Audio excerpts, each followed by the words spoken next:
www.nouslescombattants.com, site ya changement, site oyo kwenoso ya monde ya solo, baluli be site wana matin midi soir.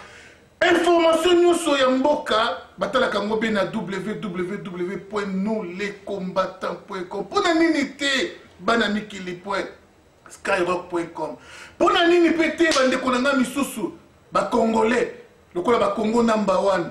Bande konanga ba congolais lokola ba Congo mikili live ya solo ba fungola batoi, elongo ba einda.com ya solo. Mbote na Anderson ozolanda ngai lelo, oui bandeko ebele bayebi na komituna, ça fait 4, 5, 6 mois un géant politique bamona ki lisusu te ndeko na biso oyo azali mokonzi ya ba mai nyonso ya Afrique du Sud awa. Il s'agit de Gabriel Mokem lelo aye ko pesa biso ba news ya sika, amemi masolo ya sika, makambu ya sika, oui, pas trop de commentaires. Et belé à Botena, Gabriel Mokiam. Bonjour Gabriel Mokiam. Saint-Rival, bonjour. Bonjour internautes et téléspectateurs congolais de la diaspora et ceux qui sont au pays. Normalement, ça fait presque un temps que je me suis absenté sur les nets et dans toutes les émissions. De toutes les façons, je suis toujours présent devant la caméra quand j'ai une nouvelle à vous donner et à vous proposer. Mais revoici encore devant cette caméra aujourd'hui parce que il y a quelque chose que je viens de remarquer tout à l'heure là, à laquelle je voudrais immédiatement répliquer. Mais avant de répliquer, je voudrais d'abord féliciter la réaction du Parlement congolais, le Parlement bien sûr du régime de Kanambe. C'est un régime dirigé par un Rwandais comme nous le connaissons tous. Mais tous ceux qui sont dans le Parlement ne sont pas des Rwandais, ce sont des véritables Congolais comme moi. Et tous nous devons savoir que à l'intérieur du pays, comme nous qui sommes à l'extérieur, nous sommes interpellés par cette lutte. Pourquoi je vous félicite? Pourquoi je félicite votre réaction? Et quelle est cette réaction? D'aucuns connaissent que le Nord Kivu a été assiégé par la guerre. La guerre menée par Nkunda Batware, Laurent, avec son fameux CNDP, qui a passé l'autorité à Bosco Ntaganda. Bosco Ntaganda, qui a changé la formule du CNDP au M23. Aujourd'hui, on parle de Makenga, qui est, je ne sais pas, le président du M23 là-bas. Et il y a eu des troubles, des toïboïs, des meurtres tous les jours. Et au cours de ces troubles, qu'est-ce que faisait l'armée rwandaise? L'armée rwandaise prenait les armes et entrait dans les villages, tuait les villageois congolais autochtones. Et après quelques jours, les villages sont devenus vides. Les Rwandais prenaient ses propres habitants du Rwanda et venaient les introduire dans les villages congolais. Alors, les élections présidentielles ont eu lieu, où Kanamba a fraudé les élections, il est passé président. Après ces élections présidentielles, on a élu le gouverneur, on a élu les députés, mais toujours à Massissi, à Rutshuru, là-bas, il n'y avait pas élection. Parce que ce sont des régions qui étaient sous la guerre, sous crépitement des cartouches. Il n'y a personne qui pouvait élire. Les électeurs n'avaient pas le temps d'élire. Les candidats n'avaient pas même pas ce temps-là de poser leur candidature et faire la campagne électorale. Curieusement, il y a de cela 2 ou 3 jours, un groupe de Tutsis rwandais a quitté Rutshuru et Massissi pour se diriger vers Kinshasa. Ils étaient au nombre de 7. Ils sont allés se présenter au bureau de M. Ngoyi Mulunda, qui est le président de la CENI, la commission électorale indépendante, avec des lettres signées par, je ne sais pas, les chefs coutumiers ou la population de Rutshuru et de Masisi. La lettre disant que ce sont les députés élus pour le territoire de Masisi et de Rutshuru. Ngoï Mulunda, qui a examiné la lettre, il a dit aux gens, bon, je ne refuse pas, je ne peux pas refuser, bon, ce sont les élections qui ont eu lieu, mais de tout ce que je sais, que là chez vous, il y a eu trop d'irrégularités, et il y a eu de fraude électorale. Lui-même qui est le chef de la fraude électorale, cette fois-là, il a remarqué qu'au Masisi et à Rutshuru, il y a eu fraude électorale. Pourquoi? Parce qu'il a senti la pression que nous, Maïmaï, nous combattants de la diaspora, avons mené contre ce qu'il a fait pour le pays. Il a dit, je ne saurais pas vous donner ou je ne saurais pas valider votre mandat immédiatement au vu de cette lettre. Laisse-moi saisir la Cour suprême de justice. Il a amené le dossier à la Cour suprême de justice. La Cour suprême de justice a examiné le dossier. La Cour suprême a dit, bon, nous, on n'a pas tellement des atouts ou des astuces pour valider votre mandat. Nous remettons ce dossier au Parlement. C'est le Parlement qui saura si vous avez été réellement élu. Le Parlement va valider votre mandat en tant que parlementaire, député, ou pas. Alors la Cour suprême a pris le dossier. Il a amené ça au Parlement. Le président du Parlement a convoqué la session parlementaire. Les parlementaires sont entrés en session. Ils ont examiné les dossiers de ces 7 gaillards qu'ils ont fait passer au podium. Et puis le chef du Parlement, le président du Parlement a posé la question à l'Assemblée. Il est question de valider les mandats de nos compatriotes qui sont là-bas devant. Qu'est-ce que vous en dites? Qui sont pour? Tout le monde a courbé la tête comme ça. Pendant presque 15 minutes. Et la deuxième question était venue, qui sont contre? C'est tout le monde qui a haussé le doigt. C'est tout le monde. Majorité présidentielle, opposition politique, tout le monde a été contre la validation de mandat de ces faux députés qui se sont fabriqués, les Rwandais, qui se sont fabriqués eux-mêmes pour venir prendre place au siège de l'Assemblée nationale. Alors, si mes félicitations peuvent vous venir, c'est à cause de l'acte que vous aviez posé. Parce que je dirais que vous commencez quand même à suivre ce que nous vous disons, à suivre les injonctions que nous vous donnons comme étant autochtones de ces pays-là. On ne sait pas ramasser quelqu'un de n'importe où et venir le mettre au siège du Parlement et dire que celui-ci devient parlementaire.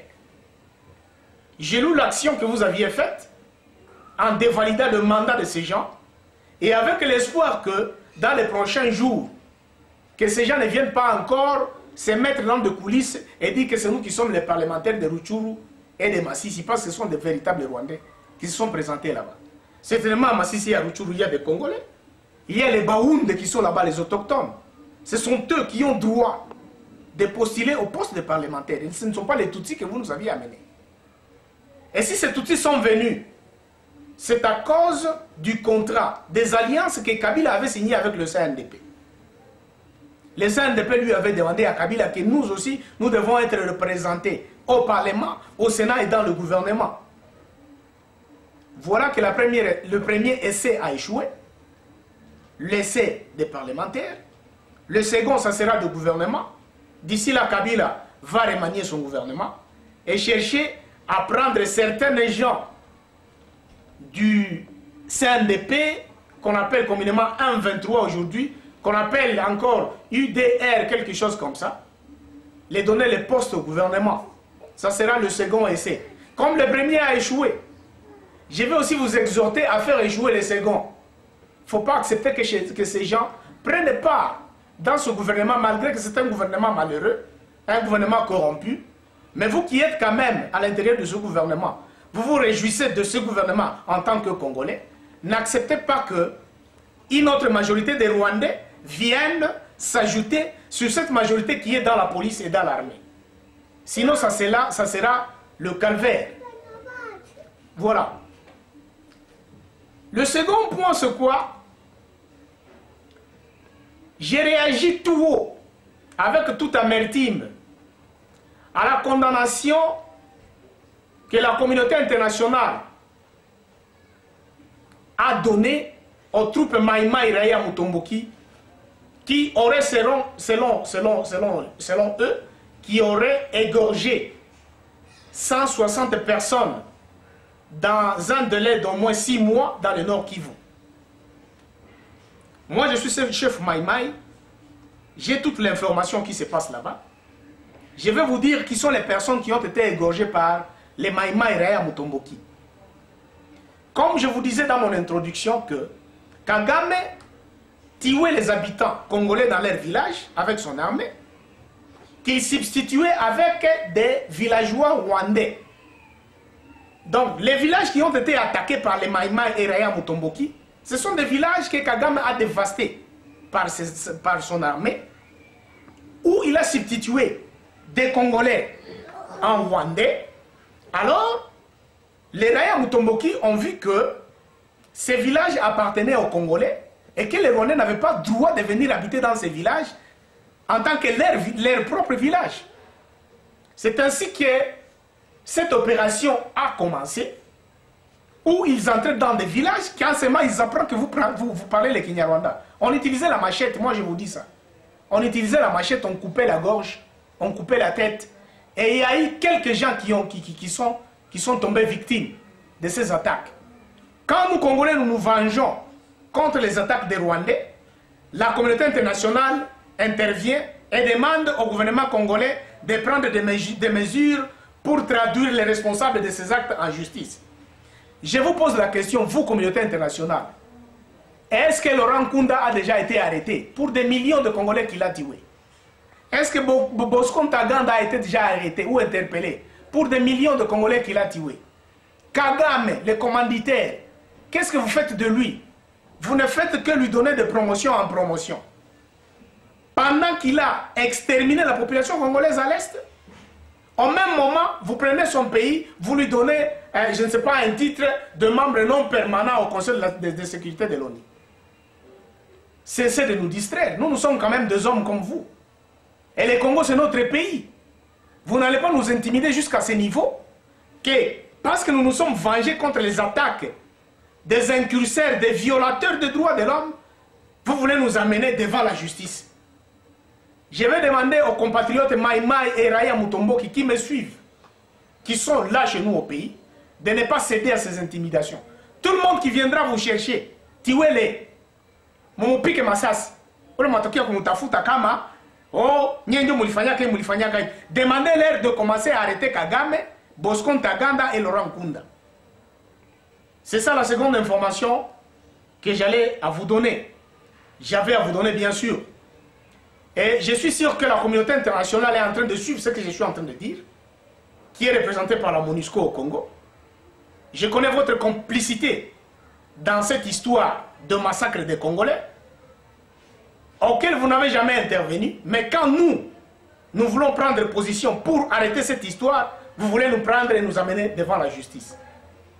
J'ai dit, et je vous remercie, et je pense que le peuple congolais, vous êtes en train d'ouvrir les yeux et continuez toujours à être éveillé jusqu'à ce niveau-là, pour que le monde ne nous prenne pas comme un marchepied dans notre propre pays.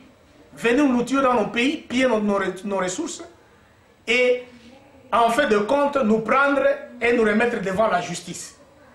C'est quelle justice? Cette justice des Kanam. Voilà l'information que j'avais à vous donner pour ce matin. J'ai dit et je vous remercie. Merci beaucoup Gabriel Mokiam, le chef de tous les ressortissants de l'Est. Gabriel Mokiam qui est le chef Mai Mai. Je n'ai pas oublié de saluer Marcus qui est le président de tous les ressortissants de Louvira, un géant aussi en la matière, oui. Gabriel Mokiam, je crois bien qu'on est toujours avec vous quand même, que nous sommes arrivés à la fin de notre tranchée. Nous voulons bien, comme Un proverbe le dit. Vaut mieux avoir affaire à Dieu qu'à ses saints. Hippolyte Kanambe n'est pas un Dieu, oui. Souffrez que je puisse paraphraser cela. Hippolyte Kanambe, à l'air qu'il est, c'est lui qui est la tête gênante de la liberté du peuple congolais. C'est lui qu'il faut viser pour le moment. Qu'est-ce qu'on peut faire, et vous, en tant que Maïmaï, pour éliminer la tête d'Hippolyte Kanambe, au lieu d'aller par 4 chemins? Nous voulons bien. Les Maïmaï sont... ils ont les antiballes dans leur corps. Les Maïmaï ont tout ce que vous connaissez. Mais pourquoi ne pas faire une attaque directement dans la capitale et se débarrasser d'Hippolyte Kanambe? C'est ce que le peuple attend. Mais moi, j'ai toujours donné une réponse à cette question. Il n'y a aucune stratégie militaire que vous pouvez mener tout simplement parce que vous avez les antiballes. Ça demande des moyens financiers pour planifier tout ça. Parce que ce sont des histoires qui vont en cascade, étape par étape. Et chaque étape demande un petit financement. C'est bien, nous sommes à Kinshasa, à la minute où je vous parle. Nous sommes à Kinshasa, nous les Maïmaï. Et nous pouvons bien faire cette histoire-là. Nous pouvons bien le faire. Mais comment le faire? Ce n'est pas avec les doigts qu'on peut le faire. On peut le faire avec la plupart des ressortissants des Maniema, Kivu, Goma, tous ces gens-là, il y a des milliardaires. Ils sont là. Pourquoi ils ne peuvent pas soutenir l'action? Parce que c'est plus du côté Kivu, Bukavu qu'on est en train de violer, qu'on tue beaucoup de gens. Je ne pense pas que dans les Bandundu ou au Kasaï, on viole les femmes ou on tue les gens, mais c'est plus du côté de l'Est. Et quand bien tous nous sommes Congolais, nous sommes censés avoir le souci de tout ce qui se passe dans les coins, dans tous les coins du Congo. Mais d'abord, les gens de Kivu, de Bukavu et de Maniema. Il y a des millionnaires et des milliardaires qui peuvent soutenir l'action. Nous voulons bien voir Hippolyte Kanambe quitter le Grand Congo avant le mois de mars. Je veux bien, je le veux bien. Tous les gens que vous dites là, qui sont millionnaires, qui sont ceci, ils vivent dans un pays capitaliste où chacun pour soi et Dieu pour tous. Il faudra maintenant voir le sens du nationalisme. Il vous est possède. J'aimerais que vous puissiez lancer un message. Il faudra voir le sens du nationalisme que possèdent ces milliardaires, ces millionnaires de l'Est. Quelqu'un peut avoir son argent, il n'a pas l'intention d'investir cet argent pour le bien-être de tout le monde. C'est ça le problème que nous avons. Ce n'est pas faux ce que vous dites. Au Kivu, dans les Kivu là-bas, il y a des gens qui ont l'argent. Il y a des gens qui ont l'argent. Et ce qui est grave encore, la plupart des gens... Et ces mêmes personnes, vous ne savez pas, peut-être qu'on les a déjà contactés à plus d'une fois. La plupart des soignifons congolais que moi j'aime bien, ils sont très indifférents par rapport à ce que nous on fait comme lutte. Pourquoi? Dans des marches, dans toutes les attaques des combattants, c'est rare de voir les soignifons. Je ne sais pas pourquoi.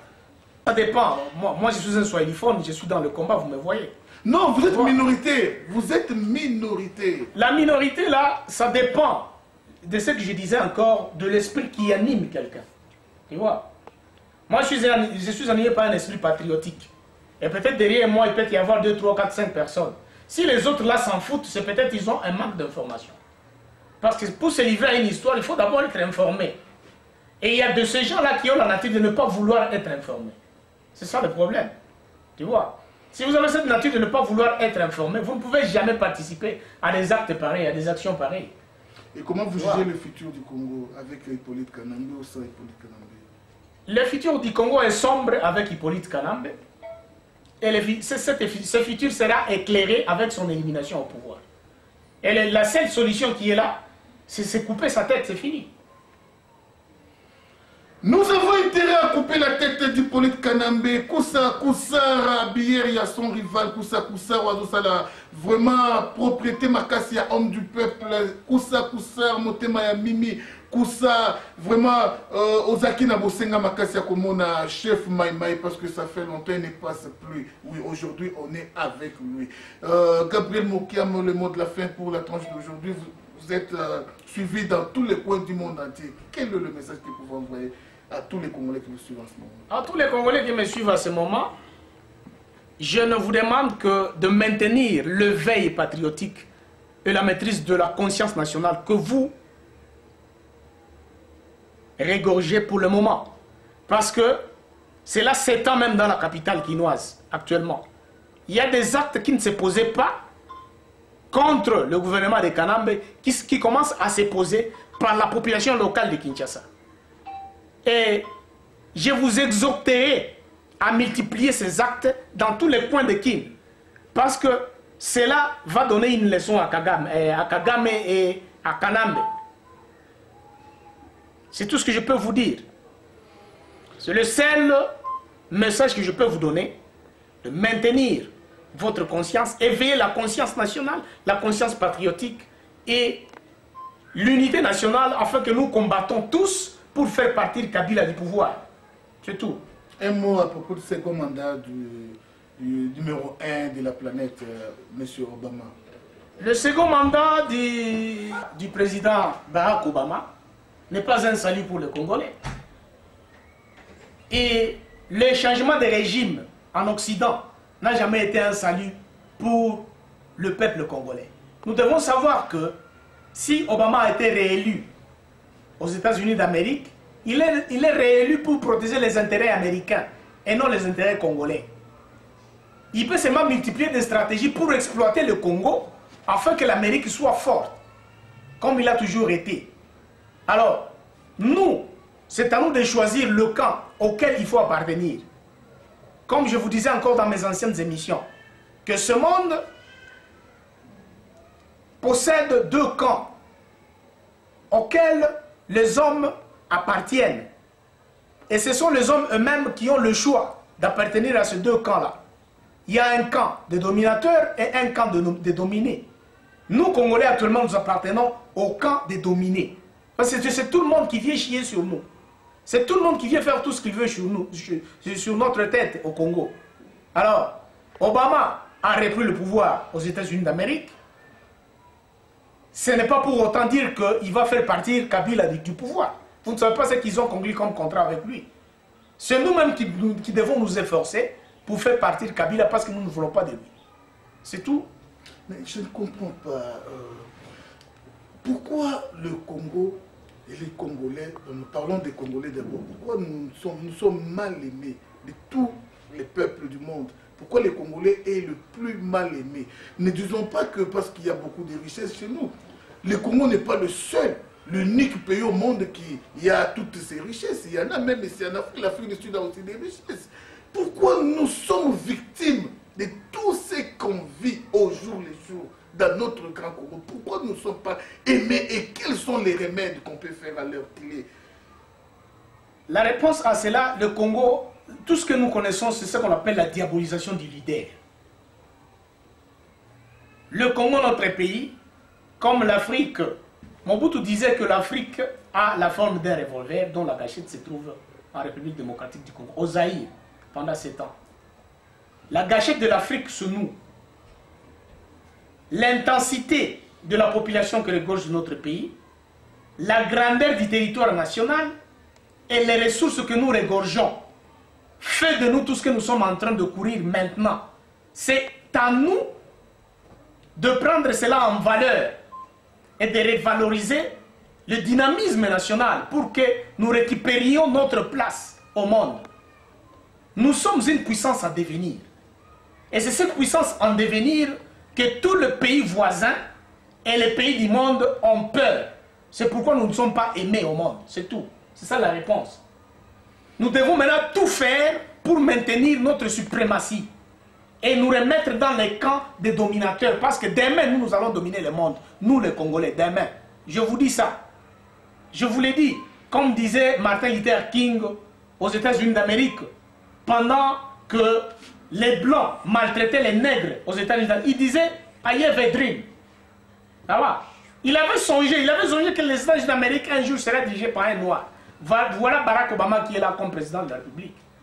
Par contre, il ne fait rien. Il ne peut rien en faveur des Noirs. Il ne peut rien faire en faveur des Noirs. Il est en train de suivre le canevas de la politique américaine. C'est ça le problème. Tu vois? Mais lui aussi, en tant que président, il peut changer les politiques. Changer la politique, là, il y a une forte démocratie aux États-Unis. Ce n'est pas le président qui change. C'est la Chambre et le Sénat. Tu vois? Le Parlement et le Sénat, ce sont là qui peuvent changer. Toi, président, tu es juste là comme un conducteur, un chauffeur de la voiture. C'est tout. Ok, merci. C'était votre serviteur Gabriel Mokiam devant la caméra de Sans Rival, oui, derrière la caméra. Innocent, oui, Sans Rival, toujours fort. On est là, combattant jusqu'à la victoire. On est là, combattant politicien jusqu'à la victoire. C'est donc Neven.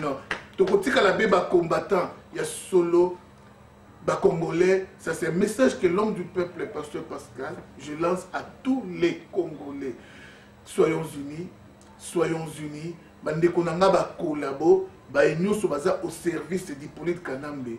Vraiment, au nom de tous les combattants, au nom de tous les résistants, na sengi na bino bo changer de côté, boya nanga mona biso toza la unité sanga na biso nyonso. Une minute seulement, il y a unité, il y a Congolais. Hippolyte Kanambe azasuna kozala lisuna place. C'est parce que nous ne sommes pas unis.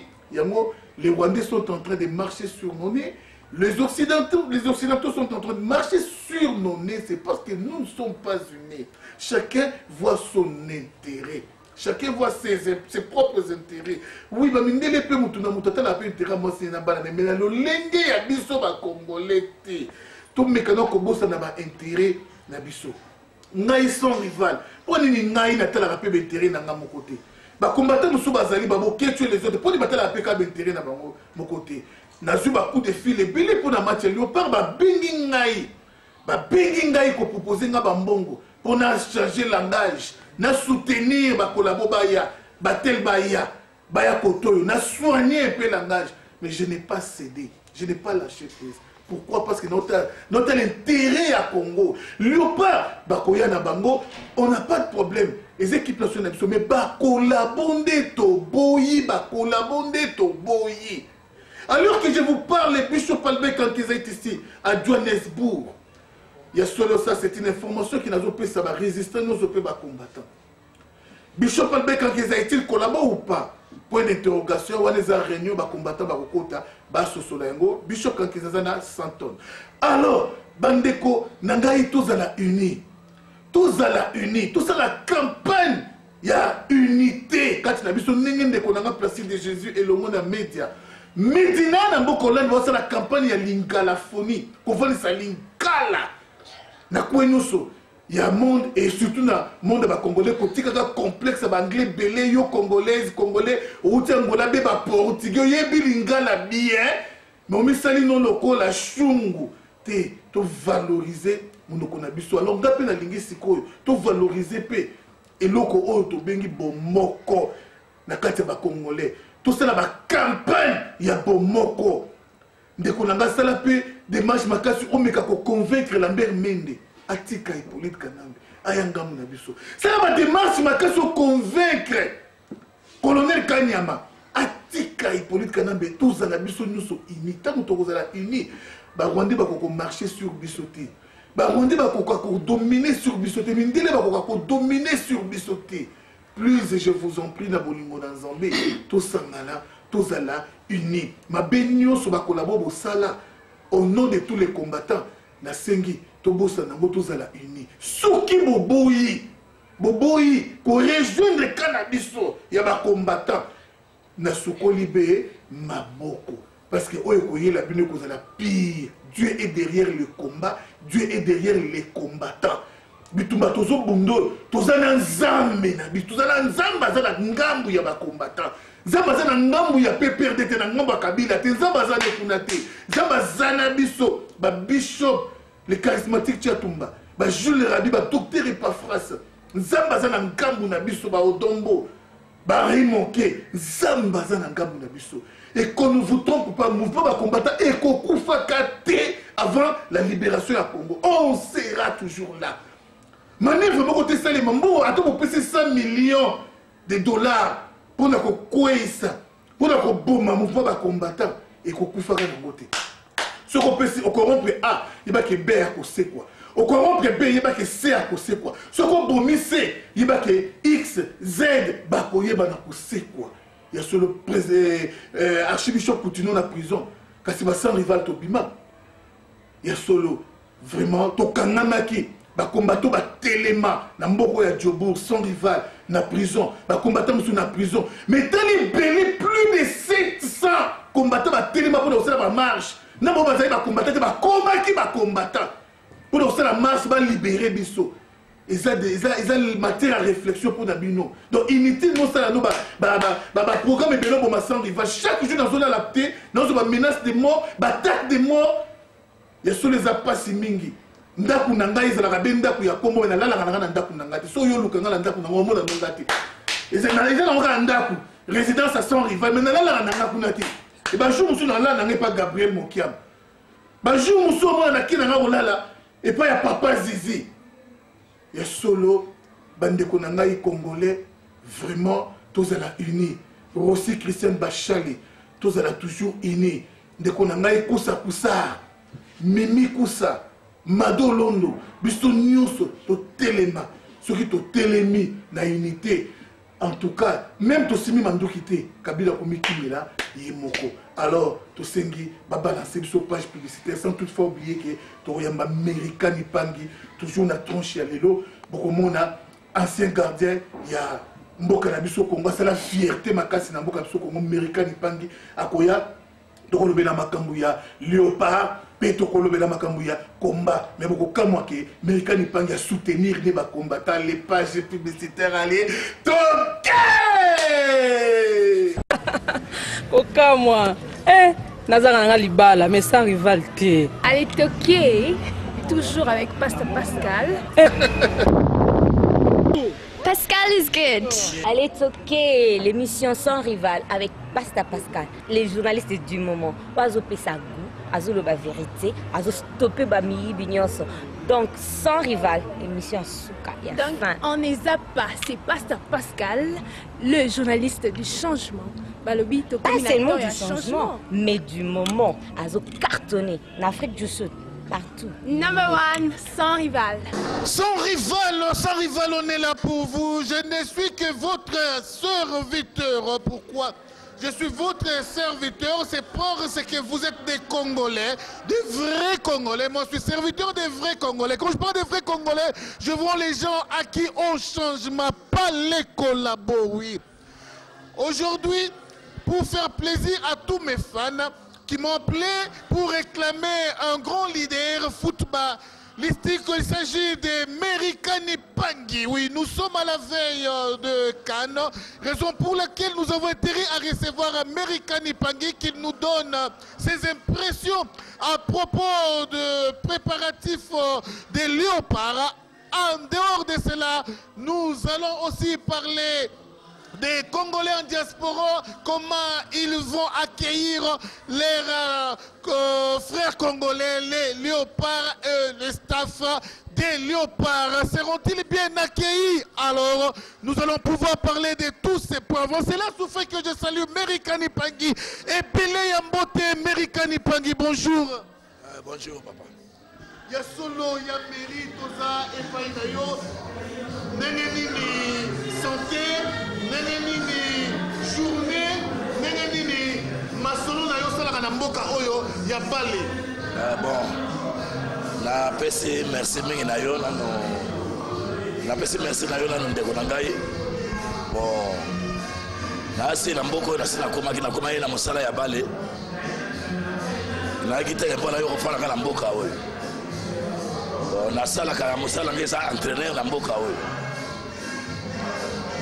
sikoyo nde nazali na journée ya lelo nakutaki entraînement na ntongo nalomoka na ndako ba 7h nakomi na entraînement ba 8h tobandi 9h tosisi ba 11h30 12h nakei na ndako na pembe moke nakei kotala bana ya 19h oyo ya biso babandaki entraînement na 16h te nasongi sikoyo ndenge mpe nakutana na misi journaliste tozwa mwa lisolo moke mpona makambo ya coupe d'Afrique des Nations. Bana ya 19 ans ya bacongolais non équipe ya bana 19 ans ya mboka oyo yokamba oyo napesaka baentraînement napesa entraînement ya bana 19 ans epuis na bagardien ya mindele na banoir bango nyonso yasolo ya mairie avant tokenda makambo ya léopard lelo toza na yo Nzambe aloba na mokili, tu es poussière, tu retourneras dans la poussière. Alors, ndeko mutu nyonso oyo asalema aza appelé un jour ya kokufa.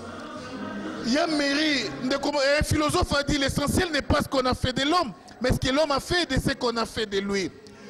Il y a mairie a la potentialité belée, à saler belée na Congo. Mais ce n'est pas ça seulement l'essentiel. L'essentiel, c'est qu'il y a mairie l'élo à saler sous-souté. Il y a tout comme il y a mairie et pas une nani. Héritier na yo. Na masolo balé na Congo au format nani on lelo ya meyo zate tokotikala na esengo ya fierté ya komona Amerikani mususu oya yamba lokola azo yamba lokola yo oya zali mwana oyo vraiment formé lelo soko zate ya meri yebisangai mayele na yo ya balé opesa yango nani bon mpona mayele ya balé nakozala nakoloba nanu mingi te po bano nga na boti nanu ya liboso bango nyonso baya bajoueur ya kati babetaka ba 9 10 bon mosusu ko aza na équipe ya Moïse na Mazembe équipe ya Moïse na Lubumbashi aza na équipe ya Moïse babeta pe compétition ya Coupe d'Afrique babibi déjà champion babeta compétition ya Coupe d'Afrique Jonathan Amerikani aza na Mazembe wala bango nyonso banonga na boti mais bana grand frère nanga bango nyonso ba gardien bon lelo na saki gardien na Imana baleki babulaima baye bayaki bakade mo ebele formation oya ngai bango nyonso bakomaki koyamba ndenge moko ngala bulaima tokomaki na on dirait tokomaki neti baconcurrence ya baplongeur quoi bomonaka so oyo bobeta plongeur te na Imana gardien oya te bo américain aza wana bulaima amakasi na plongeur petit mbo baekamba bagardien nyonso baleka na Imana bambo bailonga bakomaki un peu makasi mpona eloko oyo basali ke nazala bango bafale mopanzi me bata ndenge nga na kosala le mosu batie motu na se babi eloko américain na kosala oyo estce biso loko osala ngo te mais sikoyo il faut baza mayele na entraînement personnel oyeba eloko nini yo kosala et puis bon koforme mpenza comme tel gardien na forme mpenza gardien te mais na mboka oyo bagardien nyonso bayamba na équipe nationale balekala maboko na nga ekozala mokolo mosusu nakobenga yo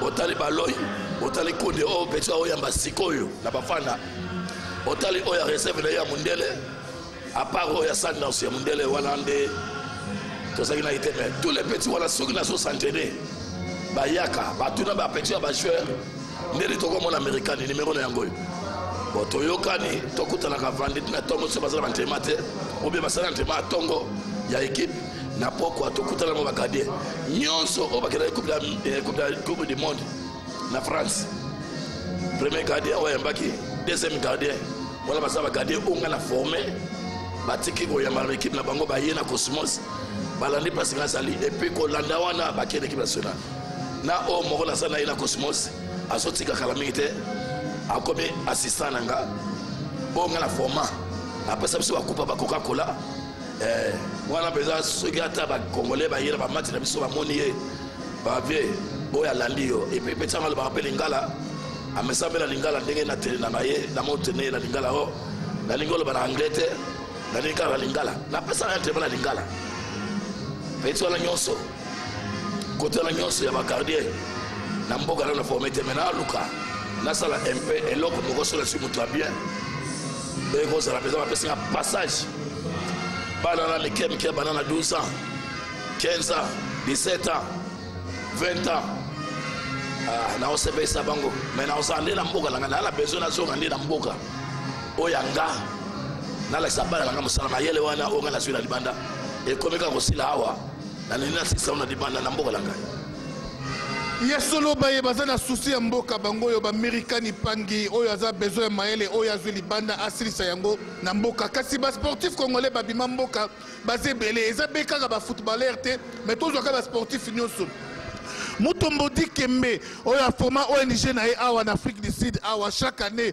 ayaka awa qu'est-ce que Mutombodi Kembe a déjà fait pour le sport na Congo na biso alors tokei bandeko na biso ba Claude Makelele oyo basepelisi bafrançais makasi basepelisi esika zala kobeta makasi Claude Makelele je crois kabeta na Real de Madrid asala baexploit ebele alors toza na tout le corps Chabani Nonda, basali ba carrière makasi na football. Alors batuni ba Congolais nous bima na diaspora. Pour les bako sanganate, basali loko boya munene. Oh les lopé vraiment tout le monde peut que Congo a été na finale la Coupe du Monde. A vu Coupe du Monde grâce à l'effort conjugué par ba Congolais sportifs, ba bima mboka. Ya mairie Mutuna Zebe et pas nayo. Bino bobima libanda mboka boko sangana tena ba bazana poto partout. Bosa loko ya munene bo former pe Léopard ou ya libanda mboka oyo peut-être en 2020 ou 2030 ba cause après Coupe du Monde.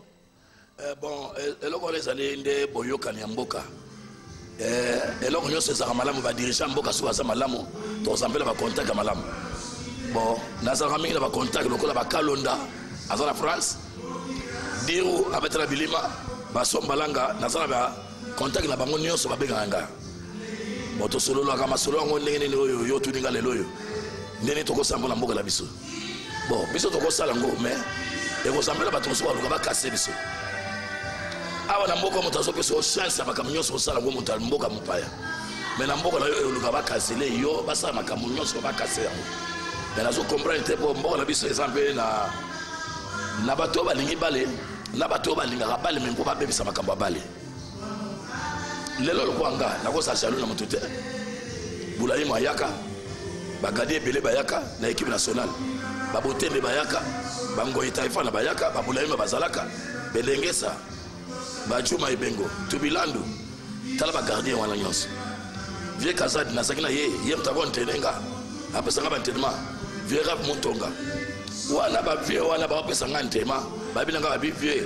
petit na toko peso antema te pombe loko nyonso to luka to pesa yo yebi yango ba réflexe yo salango ezako to lebiso to yamba to zakina ngote vie montonga le binanga petit eloko mo osali na mati oyo eloko na salaka ngo na mati moko bo konte vita rap montonga ayo singa bien loko yo sali yo ngala salaka ngo mais yo sali yango double nango ya salaki nango benga sali de nango niveau ko plonger que senaki bulayi ma ko plonger ba elenge sa basaki ba to remplacement a ko plonger ata na yo plonger américain les mobo na yena kata stade lelo na bike lelo batala nga ya ko plonger bon lelo na ko sepesa ba to kala plonge kaka nzoto esaki lelo ndenge wana okomona banda match ya vita imana banda ki na seconde te na 90 minutes vita sambwe imana pa sambwe américain pa sambwe mais na la poto vie sate banda ka plonger c'est plonger te match sili so c'est américain te a musique kambala obeta confront mon ka américain na sakene galo biloko na nyonso to luka to salango mayele wana to pesa ngo bano mike ba kola na mboka to yeso ba gardia bien te o ba so formation basé soutien ba gardia ba yo yamba na ba moto musa bota menena donc ya ki gardia OK na le volo on a peta na pas na le volo no ta petit mo yamba wana mais petit wa sana mbula bonne ana na 15 ans mais petit wa yamba kwa mkolo mo bo mais tena tu na mbula muso tu na petit yango atika na ibale encadrement sate terrain nini oyo na ko sala pona kwesa bala na mabele na mboka la biso to na terrain te biso to saba succès na babala mombele te babala pelouse ya te na mombele ngaliema ote poto corner ya manœuvre ba coin kaka ya manœuvre mais to so beta bale to bimi wana biso na bankama baka 100 baka 200 lelo bataka vivant et à ça vivant voilà ba to langa peza to solo la biso ba mbote le kala ngo ba benga pe na téléphone na c'est na émission na salaka na yo le ka to liboso ba onyo so ba mona ngo pe ba benga nga to solo la le kala ngo ka calme. Ya solo ya mairie avant to kene na masolo ya actualité ba solo actualité ezali bel Léopard lelo il faut aya ndamboka o ya Afrique du Sud o américain alona misisa donc même pas tout le 5% t'attends 10% il y a encouragement pour Léopard à gagner quoi ou t'es pas américain pour yebi ma belé o malamu ayebi mboka o malamu. Mais avant to kene na li Maxula Léopard to kene na moi pour moi parenthèse il y a tout ce que moi qui to benga ngole ti moi polémique il y a mairie aza imanien muto daring mais le monde li na yo uta imana bakela yango na vita ekelama banani oyo bazana supériorité ya bali bon moni vita nalaba tosalaka wana ezali neti vita imana bilima bon na makambo ya bale mpenza bato oyo bakopesa biso mpenza posa ya goût ya bale ezalaki vita abimaka kende mingi coupe d'Afrique imana abimaka te imana abetaka moke bapoline na mabwile okaka imana poli 3-0 toyaki mati totali ibuka lobi imana oyo be noko ngala akumisaka ekipe oyo yo mpe okumisaka imana noko tokela ntema imana tokotala imana ngana yo tobeta ibuka akenaki liboso ongaki moto ya bavoyage nase nosala bavoyage bakubi bavoyage babaliniere naosala ngana babaliniere ngakaki mwana mai nalikaka ngana babaliniere so nakomi na mboka bakota bainterieur bamati ezobetama na ye boye lelo okotaka eloko nga na sala na mati wana bato bakamwi balobi mais oyo ayambaka na kisasa ou bien donc ayambaka te non balobi ayambaka na ye te atambolaka na ye ka mais mosala yango asala yango ado makola bayebisa ye na juma ayibengo ke amerikano ya mokolo oyo azobeta oyo na matonge kalamu oyo aza na leki ne moko babengaka elastique na région ya bandundu mobimba bamayele baza na bandundu banjibu mosi oyo bilima ya gardien bazoyamba kuna me gardien moko boye mwa petit moko babengaka elastique babiloko ya asalaka très compliqué tokie na ntema imana babenga yango kibolabola epolaka ibuka asa bandi kobeta nga baosila nga na ya nauti brasa na kera village ado makola atindi bato kaka bazwa ngai bazoli kaka besinga ntango yabi te kini nayebi yango bien mpenza te nakofanda na grand frère na nga nakela ntema imana premier jour antema imana na collège babengi le fongi na mao azwa aobetanga baku le fongi na mao bon wana baku le fongi na mao azana baku ya kosala te nakomaki nazalaki na ntema matonge plein ya ndenge ya bato kotala gardien moko aye na matonge na bana na koyamba te plein ya ndenge wana basipote baki oyebisa antene makombo bayebisi ba bato balebi gardien wana ado makola auto soye na mboka entraîner makombo bazaka ba conflit serimo na ba Santos Mutubile na Léopard bon entraîner makombo bon ye alingaka amikita te loko asa entraîneur aneli loba na ye kaso alobi ezalaka ndenge oyo alobi mais le moso Santos aboyango kabongo aboyango bon moloka bakabongo Santos bagi bato bauta na libanda baye bazaki mpe na mwa mpe valeur moko ama makasi tokosepela mingi lere bango bazwa badécision antene makombo ngana oyebisaka abike yo oza na priorité olobele omo te bajoueur wana bana avantage makasi lokola bakuti libanda koluka te obebisa mosala na yo continue kaki mosala yoki entraîne nakozala mingi ngana antene makombo ka boye mais ata nasala ye boye mais azalaka très méchant le mo bobosa bien mais le mo abaluki nga lisusu amerikano yo ozwamaka bango ndenge ngabi entraîne calme dosé na odose entraîné na odose mpe bachoueur nazalaki capitaine loko nalataka na ngai basa te naza doyen na bandi na lofombo nakiyeka bamotubile mpe na bandi na bango bayotika baka bango batiki na continue na bapetio mosu ya mike bayeba ndinga mbote batweba batiki bamama le baoya ya mérite obosana mutuna na biso liboso te masolo ya vita na dari masolo ya vita imana wana ezalaki eloko wana ezalaki makasi ekomaki kowela vita ala bezo lelo nga nakende na vita nakobeta na vita deja nakomaki deja na imana ntango wana ezalaki su te lekwa toye na imana vita azalaki makasi nga bima tokokende na vita te ya tobetaka na imana osiko tokomaki concurrence na bajoueur ya vita na bajoueur imana bajoueur ya vita bautaka bavoyage so baye balati bien biso elatilisa te tobimaka te tolataka bien te à certain moment le nga na ye nasali déjà 9 mati 0 bien encaissé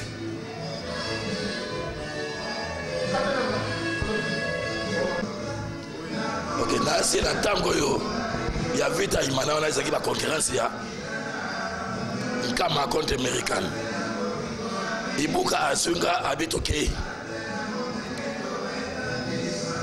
ngala kelenga mote pesa taka azaki pesa ya matonge azaki ndeko ya Antene Makombo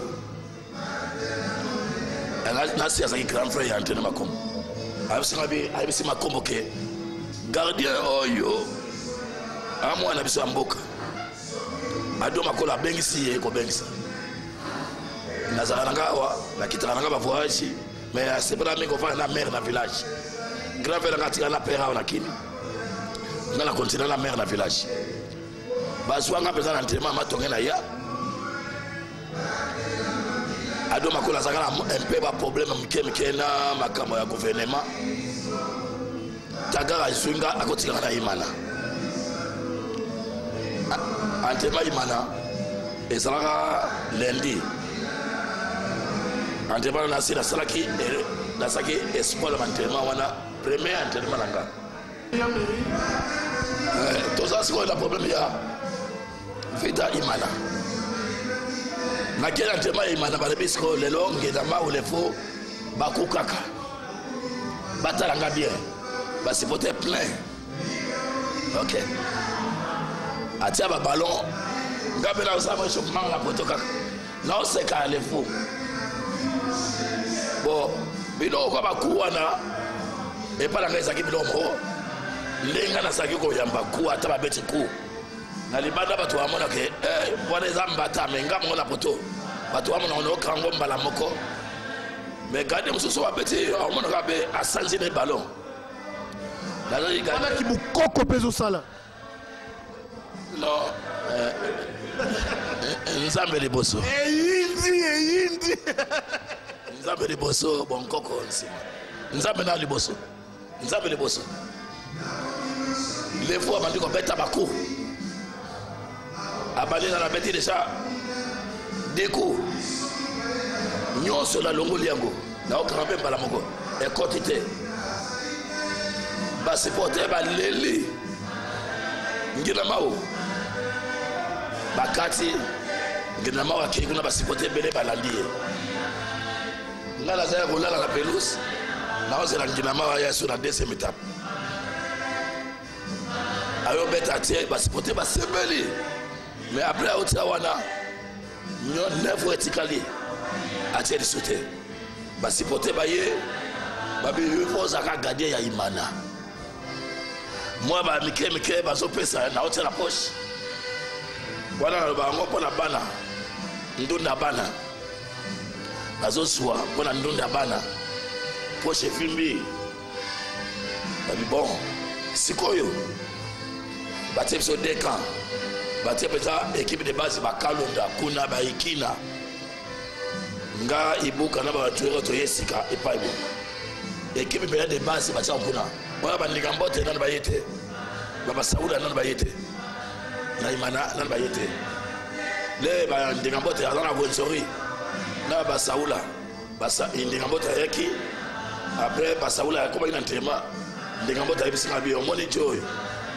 bayebisinga be dio abetaka danse tokopere basaula mpe abandaka ntema abandi mpe ntema imana ebandi sikoyo deux camps bancien na banouveau banouveau bagani bancien 1-0 nga na poto ya banouveau na ancien bakuna matuka vieux matuka wana bapere bavie na biso tobandi mosala wana te ebandi championnat ebandi ava championnat ebanda nake na mbushimai tournoi ngai ilonga bazwi ilonga lokola premier gardien nga deuxième gardien ilonga premier gardien premier match contre Asmatu Topoli 1-0 bakombo balobi te américain yo fo yamba match oyo contre Sanga Balemi non maison lokosa match ya liboso Topoli nga sikoyo fona yamba contre Asmatu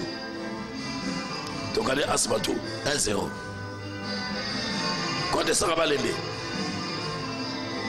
wala kutu ndaye CDP badoyen ya Sanga Balende ngala bango wana eza isiko américaine contre Sanga Balende nasala badémonstration mosusu ngama wana asala na lukaki natala yango na bacaméra mais match ezalaki télévision eteyaki match amical nasala badémonstration moko ya makasi mpe esimbi me tozongi kini babi non kadi oyo titulaire fo tosimie kaka te baosimyenga bon sikoyaka mati wana yema na vita lere ekomi makambo ya championnat ebanda babike garçon ifo abana championnat bon makambo asali na mbushimai bakomite ema na bafande basololi nde championnat ebandi nasali 9 mati 0 biankesi baotianga bikaka na mati ya vita na mati ya vita naso nalakisi bino makambo oyo ebandaka na butu nga nazalaki na yolo le nakomi na mombele na beti porte grand frère nanga bato ya vita bazoya awa tala babiakisi na porte ya ndako oyo bazoluka so bazwi yango bazwi so bazwi te mati wana ezalaka makasi premier bi ezalaki ya nkama deuxième bi ya kipulu toponi 2-0 ya solo vraiment na badiri ya Amerikani pangi vekle baza toujours na supériorité bafana ya dari bolimbisa ngai eza nango ngai te eza nga te ya mairie na badiri na ye vekle baza na bango na supériorité ya ngai ya solo po nakosepelisa bandeko nyonso balingaka bale tokesi koyo na masolo ya Léopard me mondeli na yo ya mairie Léopard aza en forme to aza en méforme.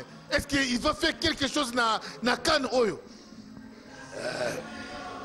La Léopard il faut azalaka en forme pour etalaka baentraîneur Deroy voilà grand entraîneur ayemaka mabale bien aosokisa équipe na biso ndenge ezalaki tobanda olela bacoupe d'Afrique des Nations tokende te banda alongwaki et azongi l'équipe nationale toza qualifié na Djobura on a fait décider il faut mon rang Ntongo a sali effort a bengi ba joueur ba ça nécessaire ba couper sa qualification d'équipe tout suite qualification la Guinée ndenge to remettre match à liboso na Ghana solo Ghana match wala te ko na biso match wala sa nil et ko sala nil ko na biso so to gagner solo gagner te eza nil match wala liboso to polango te oya mi balé to gagner on to le gapé la deuxième étape wala ndenga no peuple yebi pour l'équipe nationale basa en forme lelo lokwa ba capitaine Mputu bazali wana ba petit ya vita numéro 10 la pousse ba petit ami ba petit rom ba balana mole mon la bossa la comme la banco c'était un moment peu la comment que la méchant l'équipe nationale négociation c'est comment qui to salaka l'équipe nationale numéro 1 américaine numéro 2 Kalao numéro 3 Kasongo 4 5 Aimé Kongolo Bwana to yebana déjà 9 bon mon apesa kabonga sana 9 mutubila sawana kingambo asali oso yeba déjà bato les mots qui yeka basali kingambo asa receveur qui yeka mais tant moto kwa kingambo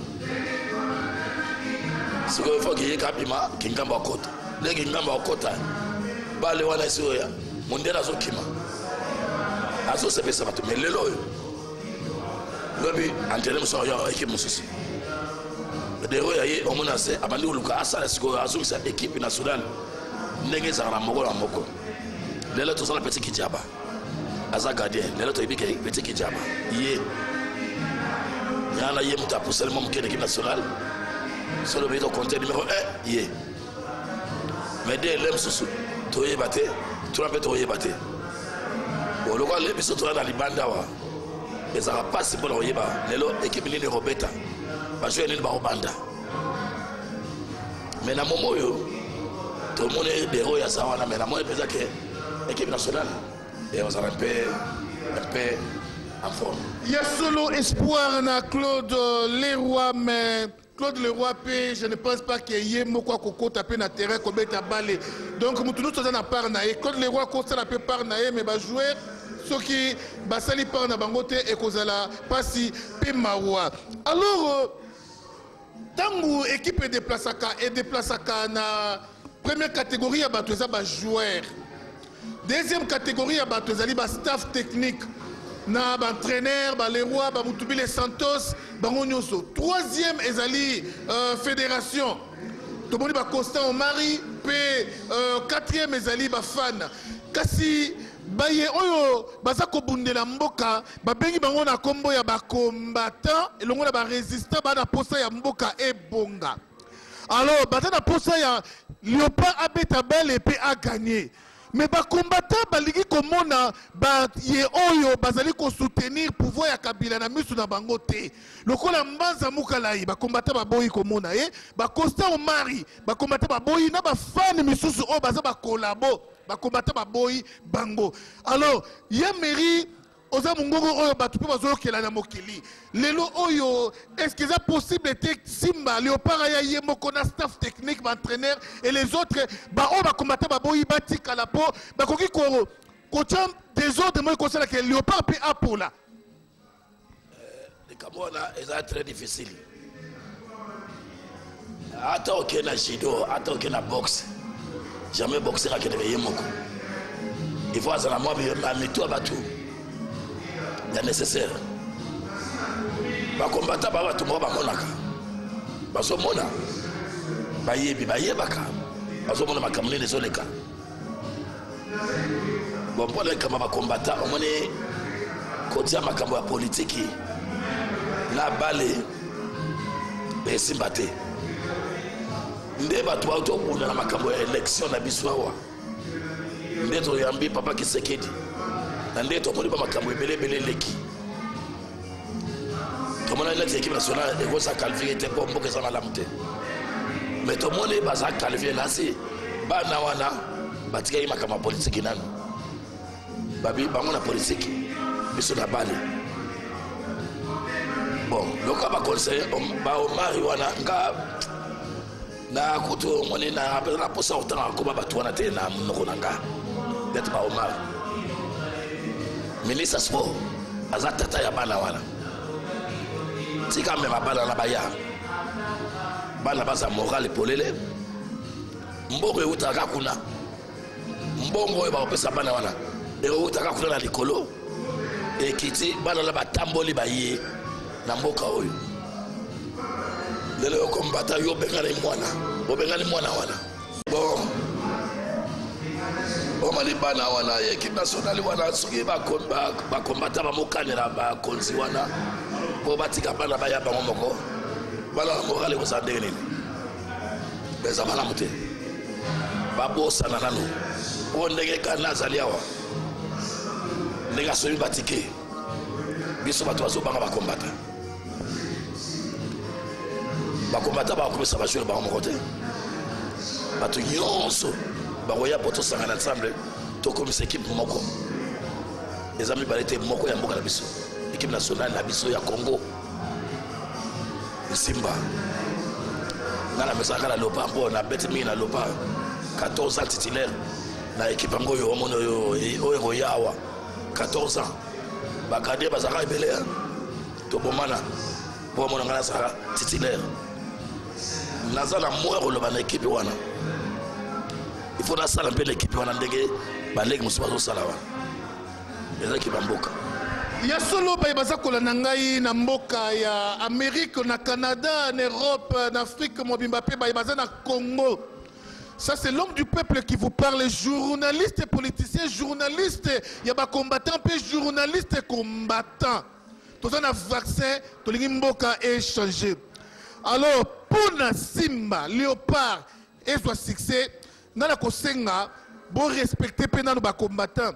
Claude Leroy ozolanda ngai soki ayebi lingala te bomeka ko interpréter le muke na lopoto po masolo ya lingala foni yango nde tozotosa boyebisa Claude Leroy baluka moye ba constituer délégation moko bakutana ba combattant avant de koma na masolo ya bale.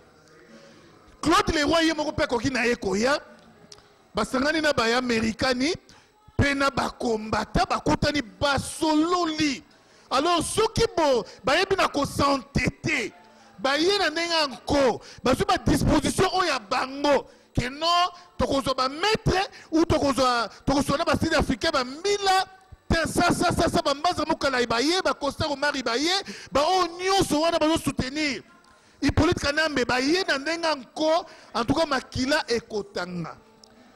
Je suis le journaliste ya ba combattant na moment au mungongo ya ba combattant soki fédération ba s'entêter boye bozo ba disposition na ndenge na bino boyoka na ba collabo bazaka na Afrique du Sud awa pour ba soutenir bino na yebisi bino makila ekotanga bokozonga vivante ekiri ya bandeko mo bazaka na mbongo na mboka oyo babombi bakombo na bango bafinanse pe bacombattant donc bacombattant bazo badisposition ya makasi badisposition ya makasi. Alors ngai en tant que mosali ya nzambe sikoyo eosalanga mpasi namona boye viva bozongi na bacercueil ndeko na biso oyo azali mokonzi ya bamai na mboka oyo aleisi bacombattant potopoto oyo soko beti bango masasi bakokufa te obeti bacombattant masasi bakokufa te otie bango mbeli bakozoka te. Ça c'est un secret oyo nakokaki koloba te mais nazoloba yango mpona boyi bozonga na bacercueil. Alors tokende na négociation tokende na masolo Claude Leroy yaka avant kutana na bacombattant elongo na amerikani kutana na bacombattant bosolola botrouver terrain d'entente. Je crois président bacombattant Michel na mboka oyo azali okutana na bango kutana na bampaka feli basokoro na Cape Town pe bakatakata bandeko mosusu pe bazali oyo tokutani biso nyonso tobeti masolo pour que Léopard aya to fula ye to sambelela ye to sunga ye aye banako zwa coupe azonga na Coupe d'Afrique. Mais ceux qui vont s'entêter n'andenge ya bo minimiser ba combattant bozonga na cercueil ya mérite oza toujours na yo ya solo amerikani préparatif ya soutien ya Léopard eza ndenge nini na moni awa masolo eza déjà carré bozo préparer ndenge nini pour ko soutenir Léopard.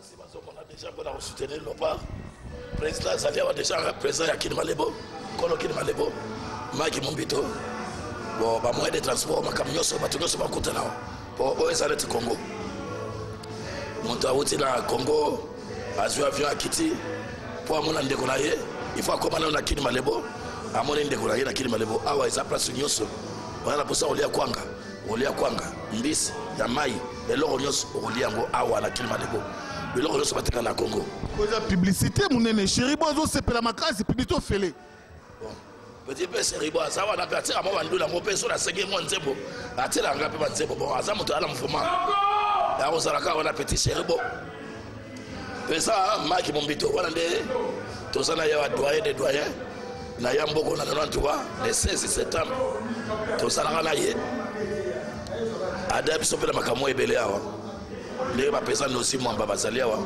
baida biso makambo ebele bazare nengolo baida biso pela makambo ebele awa na mboko baba moyen ya transport mpona kobeta na match ya liboso ya eza musika match ya liboso mpona kozwa bisi awa kokoma place wana ivo kolunga butu te okoma kuna na moi apres okende na stade eya nzela molai tomesani mais likambo oyo ya bakombata bobosana ngo te bafanaka bakutanaka ntongo nyonso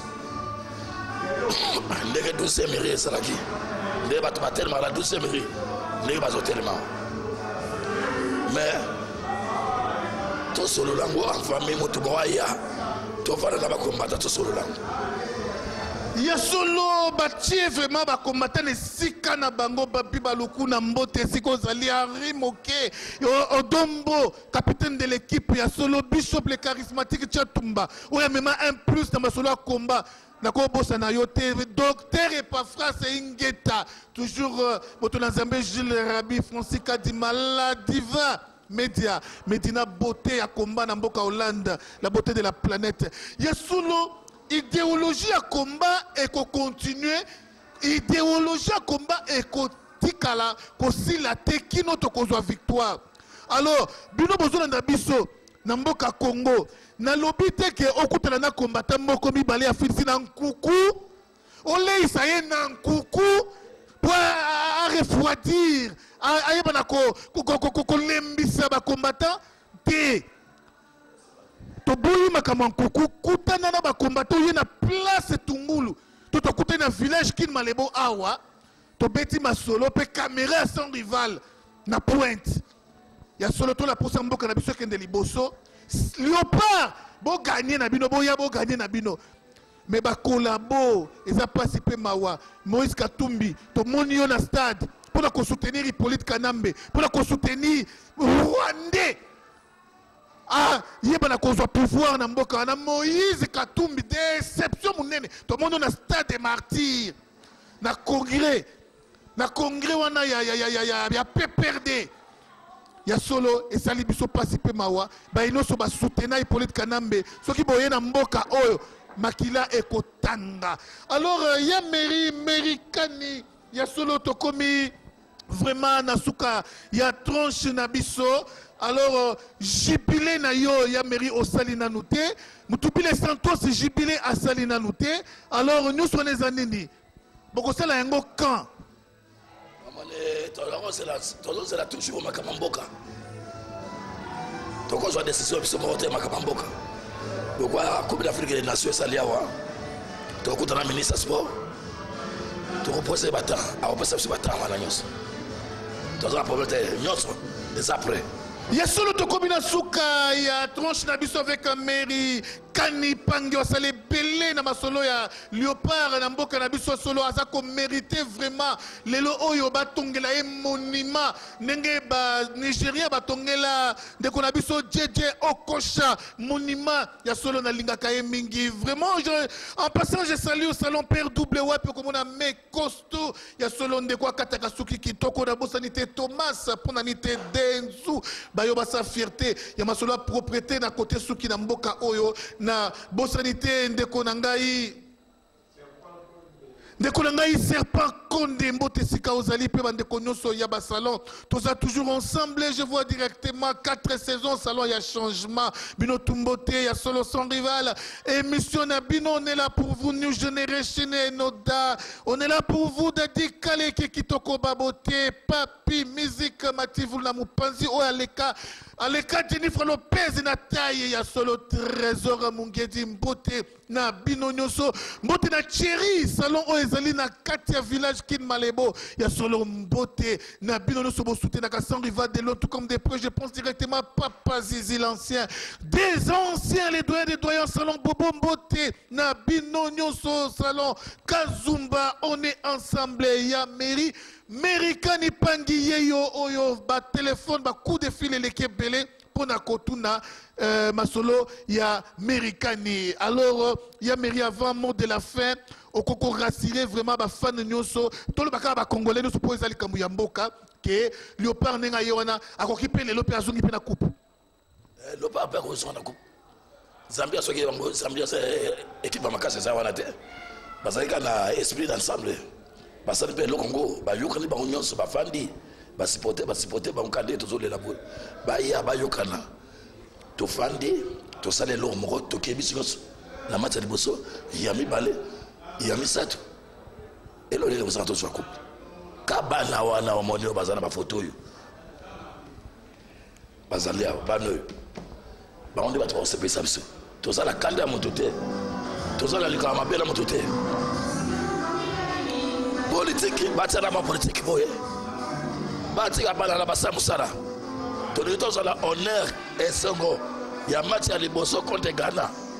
Alors ya mairie bazola ndona poto partout na ba fan na ye na ba ndeko musubo beta bale na bango oyo babenga kayo bazana posta ya bambote pe et salaka moi malamu et puis na ba combattant monsieur oyo moi combo yebi ya solo bana posta moi mbote je sais pour ça ni na si ba mona to sokoli na na bandeko bele bana ba France wana presque mboka nyonso mingi pe ba benginga na ba Canada ba États-Unis ba benga ba mboka nyonso na pesi mbote na mutu nyonso ayebi ngai sur la belle traba combo la robosa la combat batum sus mais quand bangwana ozo la nanga ozo la américaine landa yena pesi mbote mingi merci mingi ya solo merci ma solo bisona ya mairie ici la kate je crois que volume 3 et kozala toujours na ye botinda ba question makasi trésor loi fal monene ya son rival et sika ozali mituna tinda je crois bien que Chabani Nonda ou a soutenu son rival a benga kapé son rival de temps en temps petina ba question na yo et pas ya Americani alors on a zali vraiment kosenga na bande kuna so combattant ya partout ma solo soki et c'est qui est au kutana to solo là na Claude Leroy ya solo condition liboso ezali poto pambola vraiment le parazo coupe baye bisabiso soki bazui coupe wana ba ke no pesango nani ce qui coupe là ba ke na limité et pas ya président Tshisekedi en tout cas ba kobanda match ti ba ko silisa ba ko gagner ka ba 3-0 ba 2-0 ba 15-0 ba 20-0 ba 100-0 ce qui coupe wana ba ke ne pesango président élu était Tshisekedi wa Mulumba mais ce qui coupe wana et ça pour honneur ya Hippolyte Kanambe engaye pasipe mawa ya solo gabingo derrière la caméra c'est pelisa bango allez toquer Koka moi. Nazaka nanga libala mais sans rivalité. Allez toquer, toujours avec Pasteur Pascal. Pascal is good. Allez toquer l'émission sans rival avec Pasteur Pascal, les journalistes du moment. Oiseau Pessago, Azolo ba vérité, Azo stopper ba miyi binyonso. Donc sans rival, l'émission Souka. Donc on ne zappe pas, c'est Pasteur Pascal, le journaliste du changement. Balobi, pas seulement du changement, mais du moment. Azo cartonné en Afrique du Sud, partout. Number 1, sans rival.